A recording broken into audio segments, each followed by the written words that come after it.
Catherine Bernardo, green flag, tingin sa sarili.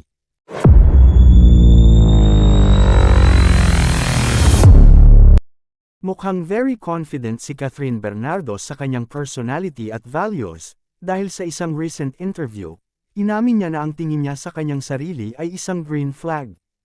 Sa isang lie detector test challenge ng Create sa YouTube, kasama ni Catherine ang kanyang on-screen partner na si Alden Richards.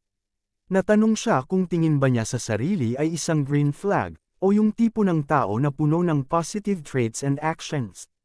Walang kabog-abog, ang isinagot ni Catherine ay yes. Pero heto na, plot twist. Nakuryente si Kath, ibig sabihin, ayon sa lie detector test, baka raw hindi siya nagsasabi ng totoo. Pero wag mag-alala, agad namang dumpensa si Alden. Ani niya, based on how I know Kath right now, it's not really about how you are as a person in terms of the bad side, it's how you make that good in you resonate to other people, and that's how she is to me and to everyone. Napao ang mga Fanny. Sobrang cute ng palitan nilang dalawa, kaya naman todo kilig ang viewers. Sa parehong challenge, natanong din si Catherine kung naniniwala ba siya sa second chances. Matapos mag-isip, ang sagot niya, hirap naman. No na lang. Pero ayan na naman, hindi agree ang lie detector test at nakuryente ulit si Kath. Sinabi niya na mahirap daw ibalik ang tiwala kapag nasira.